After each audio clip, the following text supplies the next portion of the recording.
வணக்கம் மக்களே. நம்ம கார்த்திக் கதையில் டிசம்பர் 26 என்ன நடக்க போகுது அப்படிங்கிறத பற்றி தாங்க இந்த வீடியோவில் இப்போ நம்ம பார்க்க போகிறோம். இந்த வீடியோவுக்கு மறக்காமல் லைக் பண்ணிக்கோங்க. நீங்கள் லைக் பண்ணுறது தான் எங்களுக்கு அடுத்த வீடியோ போடுறதுக்கு ரொம்பவே இன்ட்ரெஸ்டிங்காக இருக்கும். ஸோ மறக்காமல் லைக் பண்ணிவிட்டு இந்த வீடியோவை பாருங்கள். என்ன நடக்குது அப்படின்னு பார்த்துக்கிட்டிங்கன்னா, நம்ம ஹீரோ இருக்காருல்ல, அவர் சாப்பிட்றதுக்காக டைனிங் டேபிள் பக்கம் வராரு. அப்போ தான் அந்த இடத்துல ஈஸ்வரி, சந்திரா எல்லாரும் உட்காந்து சாப்பிட்டுக்கிட்டு இருக்காங்க. அப்போ ராஜா சொல்கிறாரு, மாப்பிள்ள என்ன பார்க்குறீங்க, வாங்க நம்ம எல்லாரும் ஒன்றா உட்காந்து சாப்பிடுவோம் அப்படின்னு கூப்பிடுறாரு. அப்போ நம்ம ஹீரோ போயிட்டு அந்த டேபிளில் உட்கார போகிறாரு. அப்போ வில்லி டக்குன்னு நம்ம ஹீரோவை தடுத்து, ஏய் எங்கே வர்ற, நீ இந்த வீட்டோட வேலைக்காரன், எந்த இடத்துல நீ இருக்கணுமோ அங்கே இருக்க பழகிக்க. வீட்டு வேலைக்காரவங்கெல்லாம் இப்படி ஈக்குவலாக உட்காந்து சாப்பிடக்கூடாது, தரையில் உட்காந்து சாப்பிடு அப்படின்னு சொல்ல, அப்போ ஈஸ்வரி சொல்கிறாங்க, ஆமாம் சந்திரா சொல்கிறது சரிதான், நீ இந்த வீட்டோட வேலைக்காரன் தானே, நீ எப்படி எங்களுக்கு சரிக்கு சமமாக உட்காந்து சாப்பிட முடியும், போய் கீழே உட்கார்றா அப்படின்னு சொல்ல, நம்ம ஹீரோ சொல்கிறாரு, நீங்கள் சொல்கிறீங்க அப்படிங்கிற காரணத்துக்காக நான் இப்போ கீழே உட்கார போகிறது கிடையாது. அப்போ ராஜா சொல்கிறாரு, ஈஸ்வரி நீ தேவையில்லாமல் மாப்பிள்ளைய டார்கெட் பண்ணிக்கிட்டே இருக்க, அவர் ரேவதியோட ஹஸ்பண்ட், நீ தேவையில்லாமல் அவரை இந்த மாதிரியெல்லாம் அவமானப்படுத்தாத. அதுக்கு ஈஸ்வரி சொல்கிறாங்க, இங்கே பாருங்க, இந்த ஆட்டமெல்லாம் இன்னும் 6 மாதம்தான், அதுக்கப்புறம் அந்த டிரைவர் பையன் இந்த வீட்டை விட்டு போயிடுவான். அவன் போன பிறகு என் பொண்ணுக்கு எனக்கு பிடிச்ச மாதிரி கல்யாணம் பண்ணி வைப்பேன். இதில் யாராவது பிரச்சனை பண்ணீங்க அப்புறம் நான் மனுஷியாக இருக்க மாட்டேன் அப்படின்னு ஈஸ்வரி பேசுகிறாங்க. இது கேட்டதும் நம்ம ராஜா நினைக்கிறாரு, உன்னை திருத்தவே முடியாது அப்படின்னு. ராஜா நேராக ஹீரோவை பார்த்து, மாப்பிள்ள அவள் அப்படி தான் பேசுவா, நீங்கள் இதில் உட்காருங்க மாப்பிள்ள. அப்போ ஹீரோ சொல்கிறாரு, இல்லை மாமா நான் கீழே உட்காந்துக்கிறேன், கீழே உட்கார்றது நல்லது தான், கீழே உட்காந்து சாப்பிட்றது உடம்புக்கு அவ்வளோ நல்லது அப்படின்னு சொல்லிட்டு நம்ம ஹீரோ போயிட்டு கீழே உட்கார்றாரு. அப்போது ஈஸ்வரி சொல்கிறாங்க, இதில் இருக்கிற சாப்பாடை அவனுக்கு கொடுங்க அப்படின்னு. ஹீரோ சாப்பிட்றதுக்கு உட்கார, அப்போ ராஜா என்ன பண்ணுறாருன்னா, மாப்பிள்ள நீங்கள் சொல்கிறது சரிதான் மாப்பிள்ள, டேபிளில் உட்காந்து சாப்பிட்டா வெயிட் போடுமா, அதனால நான் கீழேயும் உங்கள் கூட உட்காந்து சாப்பிட்றேன், நல்ல புத்திமதி சொன்னீங்க மாப்பிள்ள அப்படின்னு சொல்லிட்டு ராஜா ஹீரோ பக்கத்தில் வந்து உட்கார்றாரு.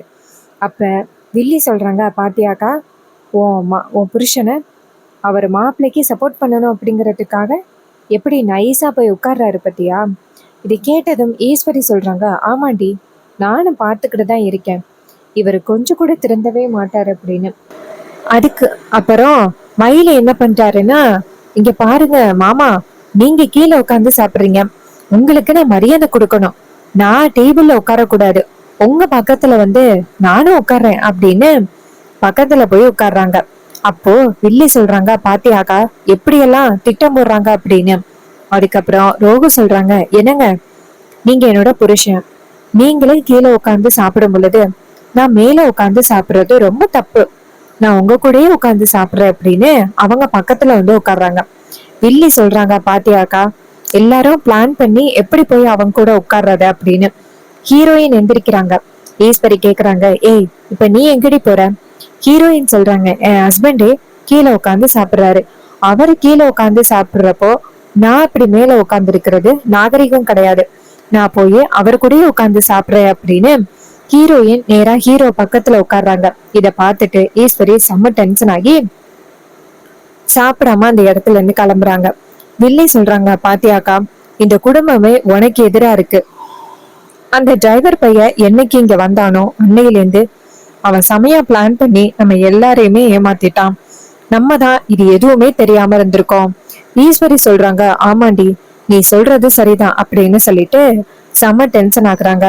அப்ப நம்ம ஹீரோ இருக்காருல்ல, அவரு நேரா அவங்க அத்தைய பார்த்து, இங்க பாருங்க அத்தை, இவங்க எல்லாரும் என் மேல உள்ள பாசத்தினாலதான் இவங்க எல்லாரும் என் கூட இப்ப கீழே உட்காந்து சாப்பிட்டுக்கிட்டு இருக்காங்க, ஸோ இவங்க மேல நீங்க கோவப்படாதீங்க.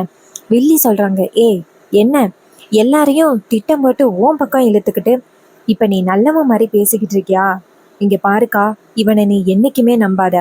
ஈஸ்வரி சொல்றாங்க, இவனை எப்படி நம்புவேன், இவன் எவ்வளவு பெரிய துரோகத்தை எனக்கும் என் குடும்பத்துக்கும் பண்ணியிருக்கான், இவங்க எல்லாரும் புரியாம இப்படி பண்ணிக்கிட்டு இருக்காங்க, நான் தான் இவங்க எல்லாரையுமே வழி நடத்தணும் அப்படின்னு சொல்லிட்டு ஈஸ்வரி அந்த இடத்துல இருந்து போறாங்க. ஈஸ்வரி போனதும் நம்ம சந்திரா சொல்றாங்க, பாத்தியா, இங்க பாரு டிரைவர் பையலே, நீ என்ன நாடகம் பண்ணாலும் சரி, கண்டிப்பா அக்கா உன்னை மன்னிக்கிறதுக்கு வாய்ப்பே கிடையாது. அப்ப ஹீரோ சொல்றாரு, அதை நான் பாத்துக்கிறேன் அப்படின்னு சொல்லிட்டு நம்ம ஹீரோ அந்த இடத்துல இருந்து கிளம்புறாரு. அதுக்கப்புறம் ஹீரோ நேராக ரூமுக்கு போறாரு. எல்லாரும் சாப்பிட்டு முடிச்சுட்டு ஹீரோவை போய் பார்க்குறாங்க. அப்போ ராஜா சொல்றாரு, மாப்பிள்ள, ஈஸ்வரி உங்களை கீழே உட்கார சொன்னதோட எனக்கு ரொம்ப கஷ்டமாகிருச்சு. ஹீரோ சொல்றாரு, இங்க பாருங்க மாமா, அத்தைக்கு இப்போதைக்கு என் மேல பயங்கரமான ஒரு கோவம் இருக்கு. ஸோ அந்த கோவத்தை வெளிக்காட்டுறதுக்காக தான் அவங்க இப்படி பண்றாங்க. ஸோ நீங்க அத்தைய தவறா நினைக்காதீங்க. அதுக்கு அவர் சொல்றாரு, இங்க பாருங்க மாப்பிள்ள, என்ன ஆனாலும் பரவாயில்ல, நாங்க கண்டிப்பா உங்களை விட்டு கொடுக்கவே மாட்டோம். அப்ப ஹீரோ சொல்றாரு, சரிங்க மாமா, நீங்க எந்த அளவுக்கு என் மேல பாசமா இருக்கீங்க அப்படிங்கிறது நல்லாவே தெரியுது. பட் இதுவே அத்தைக்கும் உங்களுக்கும் ஏதாவது பிரச்சனை வந்துருமோ அப்படின்னு பயமா இருக்கு. அதுக்கு அவர் சொல்றாரு, மாப்பிள்ள, என்னைக்குமே ஈஸ்வரி என் மேல கோவப்பட மாட்டா. அப்படி என் மேல கோவப்பட்டிருந்தா இந்நேரம் என்னை இந்த வீட்டை விட்டு துரத்தி இருப்பா. அது உங்களுக்கே தெரியும். அப்ப ஹீரோ சொல்றாரு, சரிங்க மாமா, இந்த வீட்டில் எல்லாருமே ஹாப்பியா இருக்கணும், அதுதான் முக்கியம். இந்த சந்திரா தான் தேவையில்லாம இப்படிப்பட்ட ஒரு பிரச்சனையெல்லாம் பண்ணிக்கிட்டு இருக்காங்க. எப்படியாவது அத்தைக்கும் எனக்கும் பிரச்சனையை உண்டாக்கணும் அப்படிங்கிறது தான் அவங்களோட நோக்கமே. அதே மாதிரி பிரச்சனையை உண்டாக்கிட்டாங்க, இன்னும் இந்த வீட்டை விட்டு துரத்தணும் அப்படின்னு பிளான் பண்றாங்க. நான் இந்த வீட்டுக்குள்ள மறுபடியும் வந்ததை அவங்க கண்டிப்பா எக்ஸ்பெக்ட் பண்ணியிருக்கவே மாட்டாங்க. இதை கண்டிப்பா அந்த அவங்க ஹஸ்பண்ட் கிட்டேயும் காளியம்மா கிட்டேயும் விஷயத்த சொல்லியிருப்பாங்க. அவங்க எல்லாரும் இப்போ மறுபடியும் என்னை எப்படி தோற்கடிக்கிறது அப்படின்னு பிளான் பண்ணிக்கிட்டு இருப்பாங்க. அதுக்கு ராஜா சொல்றாரு, மாப்பிள்ள, அவங்க என்ன பண்ணாலும் சரி, கண்டிப்பா உங்களை எந்த வகையிலையும் தோற்கடிக்க முடியாது அப்படின்னு எனக்கு நம்பிக்கை இருக்கு. மாப்பிள்ள, இந்த 6 மாசத்துக்குள்ள எப்படியாவது எங்க அம்மா மேல தப்பில்லை, பண்ணதெல்லாம் அந்த முத்து அப்படிங்கிறத நிரூபிச்சிருங்க மாப்பிள்ள. அப்பதான் நீங்களும் ரேவதியும் சந்தோஷமா இருக்க முடியும். இல்லைன்னா அப்புறம் விவாகரத்துக்கு அப்ளை பண்ற மாதிரி இருக்கும். அப்ப ஹீரோ சொல்றாரு, மாமா நான் பாத்துக்கிறேன் மாமா அப்படின்னு. இதை கேட்டதும் அவரும் சரிங்க மாப்பிள்ள அப்படின்னு சொல்லிட்டு வெளியில வராங்க. அப்ப நம்ம ஹீரோயின் அங்கேருந்து ரூமுக்கு வராங்க. ஹீரோவை பார்த்துட்டு, என்னங்க அம்மா இன்னைக்கு உங்களை ரொம்ப பேசிட்டாங்க, சாரிங்க. ஹீரோ சொல்றாரு, இங்க பாரு, அவங்க எனக்கு அத்தை, அவங்க எனக்கு அம்மா மாதிரியும் கூட. அவங்க என் மேல கோவப்படுறாங்க அப்படிங்கிறதுக்காக நான் இதை பெரிய விஷயமா எடுத்துக்க மாட்டேன், சரியா? நீ ஹாப்பியா இரு. இது கேட்டதும் ஹீரோயினும் சரிங்க அப்படின்னு சொல்றாங்க. அப்புறமா நம்ம ஹீரோ இருக்காருல்ல, அவரு நேரா ஈஸ்வரிய பார்த்து ஹீரோயினை பார்த்து, இங்க பாரு, உன் சித்தி சந்திரா இருக்காங்கல்ல, அவங்கள பற்றி ஆல்மோஸ்ட் அத்தைக்கிட்ட சொல்லிட்டாலே போதும். ஸோ கூடிய சீக்கிரம் அத்தையும் வந்துட்டு எல்லாத்தையும் புரிஞ்சுக்கிட்டு நம்ம குடும்பம் ஒன்று சேர்றதுக்கு எந்தவித ஒரு தடையே சொல்ல மாட்டாங்க. ஸோ அதை தான் நான் ஃபஸ்ட்டு பண்ணணும். சீக்கிரம் அத்தைக்கிட்ட பாட்டி மேலே எந்த தப்பும் இல்லை அப்படிங்கிறத நிரூபித்து சந்திரா என்னெல்லாம் திட்டம் போட்டுக்கிட்டு இருக்காங்க அப்படிங்கிறத நிரூபிச்சிட்டாலே போதும் அப்படின்னு அவர் சொல்கிறாரு. இது கேட்டதும் நம்ம ஹீரோயின் சொல்கிறாங்க, சரிங்க, அதுக்காக உங்களுக்கு என்ன உதவிகள் வேணும்னாலும் என்கிட்ட சொல்லுங்க, நான் கண்டிப்பாக பண்ணுறேன். அப்போ ஹீரோ சொல்கிறாரு, சரி அப்படின்னு சொல்கிறாரு. அதுக்கப்புறமா வில்லி வந்துட்டு நடந்தது எல்லாத்தையுமே பார்த்துட்டு செம டென்ஷனாக நேராக அவங்க ஹஸ்பண்டை பார்க்குறதுக்காக வீட்டுக்கு போகிறாங்க. அங்கே போனதும் அவர் கேட்குறாரு, சந்திரா என்னாச்சு? சந்திரா சொல்கிறாங்க, என்னங்க, என் அக்காக்காரி இருக்கால்ல, அந்த டிரைவர் பையலை வீட்டில் வேலைக்காரனாக மாற்றிட்டான். அவன் தோப்பு வேலையிலேருந்து வீட்டில் கூட்டுறதுலேருந்து எல்லா வேலையும் இப்போ அவன் தான் பார்க்குறான். அது எல்லாத்தையும் பார்க்குறதுக்கு எனக்கு எவ்வளோ சந்தோஷமாக தெரியுமா இருக்குது. அந்த டிரைவர் பையலை ஆல்மோஸ்ட் பழி வாங்கின மாதிரி எனக்கு ரொம்ப ஹாப்பியாக இருக்குது. காளியம்மா சொல்கிறாங்க, மருமவளே, புலி பதுங்கிறதுக்கு புலி பதுங்கிறது பாயிரத்துக்கு தான் அப்படின்னு உனக்கு தெரியும்ல. அவன் இந்த மாதிரி உடனே எல்லாத்தையும் ஒத்துக்கிறதுக்கு வாய்ப்பே கிடையாது. ஸோ அவனோட நோக்கம் வேறு என்னமோ. அவன் கண்டிப்பாக வந்துட்டு இந்த கும்பாபிஷேகத்தை நடத்துறதுக்காகவும் அப்புறம் அவங்க பாட்டி மேலே தப்பில்லை அப்படிங்கிறத நிரூபிக்கிறதுக்காகவும் அவன் கண்டிப்பாக பல முயற்சிகளை பண்ணுறதுக்கு வாய்ப்பு இருக்குது. மருமகளே, நீ தான் கொஞ்சம் பாதுகாப்பாக இருக்கணும். அவன் என்ன பண்ணாலும் சரி, உண்மை மட்டும் உன் அக்காக்காரிக்கு தெரியக்கூடாது. அதுக்கு ஈஸ்வரி வில்லி சொல்கிறாங்க, இங்கே பாருங்கத்த, அதெல்லாம் அவனுக்கு எதுவுமே தெரியாது. இன்னும் 6 மாதம்தான். அந்த 6 மாதத்துக்குள்ள அவனை கண்டிப்பாக நான் துரத்தி அடிச்சிடுவேன். அதோட இந்த 6 மாதத்துக்குள்ள அவன் எப்படி இந்த கும்பாபிஷேகத்தை நடத்துகிறேன் அப்படின்னு சொல்லி தோத்து போய் நின்னானோ, அதே மாதிரி இந்த கும்பாபிஷேகத்தை மறுபடியும் நடத்த முடியாமல் அவமானப்பட்டு போவான். நீங்கள் வேணும்னா பாருங்க, நான் சொல்கிறது எல்லாமே நடக்கும். இது கேட்டதும் காளியம்மா ரொம்ப சந்தோஷப்படுறாங்க. சரி மருமகளே, இந்த நம்பிக்கை தான் எனக்கு ரொம்ப பிடிச்சிருக்கு.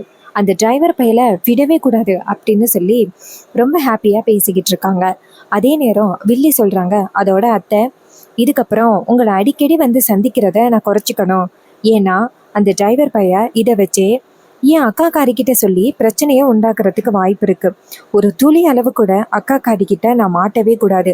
அதுக்காக நான் இங்க அடிக்கடி வரதையும் என் புருஷனை சந்திக்கிறதையும் நான் குறைச்சிக்கணும். அதுக்கு சிவனாண்டி சொல்றாரு, சந்திரா, எனக்கும் சொல்றதுக்கு கஷ்டமா தான் இருக்கு. இந்த மாதிரி நீ அடிக்கடி என்னை சந்திக்க வரத கொஞ்சம் குறைச்சுதான் இருக்கணும். அதுக்கு வில்லி சொல்றாங்க, ஆமாங்க, எனக்கு ரொம்ப கவலையா இருக்கு. இருந்தாலும் உங்களை எப்படியாவது ஜெயிக்க வைக்கணும் அப்படிங்கிறதுக்காக தானே நான் இவ்வளோ போராடிக்கிட்டு இருக்கேன். ஸோ அதுக்காக நான் என்ன வேணாலும் பண்ணுவேன். இது கேட்டதும் அவரும், சரிம்மா, சரி நீ இப்போ கிளம்பு. ஒருவேளை நீ வந்தது அந்த டிரைவர் பயலுக்கு தெரிஞ்சிச்சு அப்படின்னா பின்னாடியே ஃபாலோ பண்ணி வந்துடுவான் அப்படின்னு. வில்லியும், சரிங்க, இங்கே பாருங்கத்த, இதுக்கப்புறம் அந்த டிரைவர் பயலுக்கு எதிராக என்ன பிளான் பண்ணாலும் என்கிட்ட உடனே தெரியப்படுத்துங்க.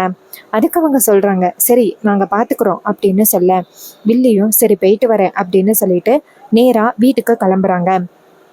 வீட்டுக்கு வராங்க. வீட்டுக்கு வந்ததும் நம்ம ஹீரோ டக்குன்னு எதிர்க்க போய் நிற்கிறாரு. ஹீரோவை பார்த்ததும் வில்லி கேட்குறாங்க, என்னடா இவ்வளோ தைரியமா என் கண்ணு முன்னாடி வந்து நிற்கிற, என்ன வேணும் உனக்கு? அப்போ ஹீரோ சொல்கிறாரு, இங்கே பாருங்க, நீங்கள் யாரை போய் பார்த்துட்டு வரீங்க அப்படிங்கிறது எனக்கு தெரியும். இது கேட்டதும் வில்லி சொல்கிறாங்க, ஆமாண்டா, நான் என்னோட புருஷனை போய் பார்த்துட்டு வரேன். என் புருஷனை பார்க்க போகிறதுக்கு உன்கிட்ட நான் அனுமதி கேட்கணுமா என்ன? என் புருஷனை நான் பார்க்க போகிறேன், உனக்கு என்னடா அப்படின்னு சொல்ல, அப்போ ஹீரோ சொல்கிறாரு, இங்கே பாருங்க, அத்தைக்கே துரோகம் பண்ணிட்டு உங்கள் புருஷனுக்கு நல்லது பண்ணிக்கிட்டு இங்கே வந்து அத்தைக்கு பல வகையில் பிரச்சனை கொடுத்துக்கிட்டு இருக்கிறது உங்களுக்கு வருத்தமாக தெரியலையா? அதுக்கு வில்லி சொல்கிறாங்க, ஏன் அக்காக்காரி பண்ணுறது மட்டும் உனக்கு சரியாக தெரியுதா? இத்தனை வருஷமா நான் என் புருஷனை பிரிஞ்சு இருக்கிறதுக்கு முக்கிய காரணம் யாரு தெரியுமா? என் அக்கா தான். என்னையும் என் புருஷனையும் பிரித்து வச்சுட்டா. எப்படியாவது நாங்கள் 2 பேருமே சேர்ந்து வாழணும் அப்படின்னு ஆசைப்பட்டோம். ஆனால் அக்காக்காரி என்னையும் அவரையும் பிரித்து வச்சுட்டா தெரியுமா? அவன் மட்டும் குழந்தை குட்டி புருஷனோட ரொம்ப சந்தோஷமா இருக்கா. ஆனால் நான் மட்டும் எவ்வளோ அனாதையாக இருக்கேன்னு தெரியுமா? இதையெல்லாம் பார்க்கும் பொழுது எனக்கு எவ்வளோ வேதனையாக தெரியுமா இருக்கு. இங்கே பாரு, உன் உன் அத்தைக்காரியை எப்படியாவது நீ காப்பாற்றணும் அப்படின்னு நீ நினைக்கிற. அக்காக்காரியை ஜீரோவாக்கி அவள் தலைவர் பதவியை பிடுங்கி அவளை அவமானப்படுத்தணும் அப்படிங்கிறது தான் என்னோட நோக்கம். கூடிய சீக்கிரம் அக்காக்காரிக்கிட்ட உள்ள தலைவர் பதவியை பிடுங்கி இந்த ஊருக்குள்ள என் புருஷனை நம்பர் 1 கொண்டுட்டு வருவேன். இது எல்லாமே கூடிய சீக்கிரம் நடக்க போகுது. அப்போ ஹீரோ சொல்கிறாரு, இங்கே பாரு, இப்படியே நீ கற்பனை பண்ணிக்கிட்டே இரு. நான் இருக்கிறப்ப இதெல்லாம் நடக்குமா? அதை யோசிச்சு பார்த்தியா? இது கேட்டதும் வில்லி சொல்கிறாங்க, இங்கே பாருடா, இருந்தாலும் உனக்கு வந்துட்டு திமிரு அதிகம். அப்போ ஹீரோ சொல்கிறாரு, இருந்தாலும் உங்களுக்கும் ரொம்ப தெனாவட்டு அதிகம் அப்படின்னு சொல்ல வில்லி வந்துட்டு செம்ம காண்டாகிறாங்க. அப்போ வில்லி சொல்கிறாங்க, இங்கே பாரு, உன்கிட்ட பேசி நான் டயத்தை வேஸ்ட் பண்ண விரும்பலை. அதோட நீயும் டயத்தை வேஸ்ட் பண்ணாமல் வீட்டில் நிறைய வீட்டு வேலைகள் இருக்குது, அது எல்லாத்தையும் போய் பாரு, போ போ அப்படின்னு சொல்ல ஹீரோ வில்லியை முறைச்சிக்கிட்டு அந்த இடத்துலேருந்து கிளம்புறாரு. ஹீரோ போனதும் வில்லி நினைக்கிறாங்க, இவன் என்ன இவ்வளோ தைரியமாக பேசுகிறான். ஸோ இவன்கிட்ட நம்ம கொஞ்சம் உஷாராக இருக்கிறது நல்லது. அத்தை சொன்ன மாதிரி புலி பதுங்கிறது பாயிரத்துக்கு தான் அப்படின்னு நல்லாவே தெரியுது. ஸோ இவங்கிட்ட நம்ம கொஞ்சம் உஷாராக தான் இருக்கணும் அப்படின்னு வில்லி அந்த இடத்துல இருந்து நேராக அவங்க ரூமுக்கு போயிட்டு யோசிக்கிறாங்க. இந்த டிரைவர் பையன் இவ்வளோ ஸ்ட்ராங்காக இருக்கான்னா கண்டிப்பா ஏதோ ஒரு திட்டத்தோட தான் இதெல்லாம் பண்ணிக்கிட்டு இருக்கான். இதே மாதிரி இந்த இடம் அமைதியாவே இருக்கிறது நல்லது கிடையாது.